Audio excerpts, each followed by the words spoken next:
lonely road. We sure could use a lot of support from our community. And we used to have that. And I just had a conversation yesterday with a doctor who's been a pioneer in our community for a long time.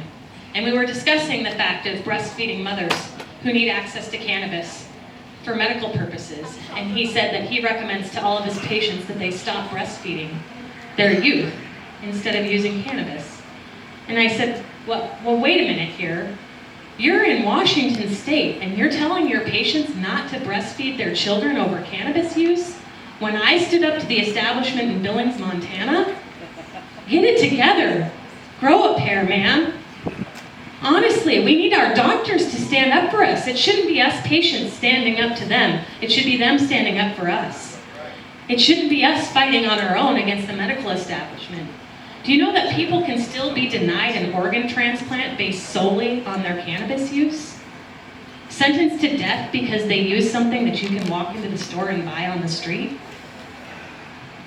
It just doesn't make sense. And so when people say to me that Hempfest isn't relevant anymore and that it's just a big party, I'm here to say, at least here, at this moment in time, at this place, at this stage, there is a hell of a lot of work to do. And we are going to come together, and we are going to work on it, and we are going to join together.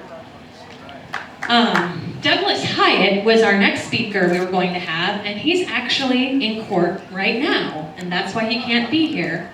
He's in court fighting to overturn the 5 nanogram standard that was put into law under I-502. We knew when that happened that people would be prosecuted unfairly for elevated levels, even when they were not impaired.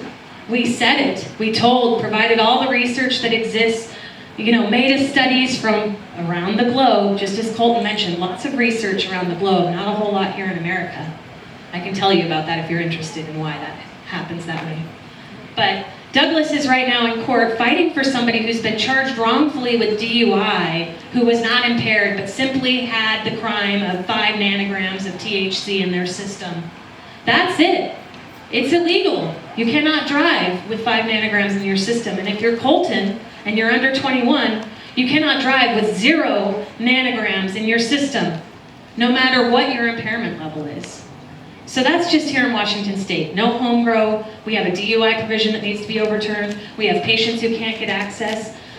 My former caregiver used to provide the highly concentrated oil to people at $20 a gram. Now with the taxes that are added on in the stores, plus all of the increased markups that everybody's got to be able to make their share on, it's up to $80 a gram. Now, when you need to use a gram a day, tell me how you're going to be able to afford that, and insurance still doesn't pay for it. Insurance won't even pay for my doctor visit to get my authorization. So the point being, we have a whole lot of work to do. We're here 28 years running, and we'll be here 28 more years until we know that kids are not facing being taken from their parents over their cannabis use, like is happening in Oregon and Idaho right now today with a young man named Brandon and a young woman named Kylie. If you want to hear more of these stories or talk to any of these speakers, we'll be available to talk to you directly one-on-one after this. I want to thank you for coming out to Seattle Hempfest, the 28th year. Have a great time.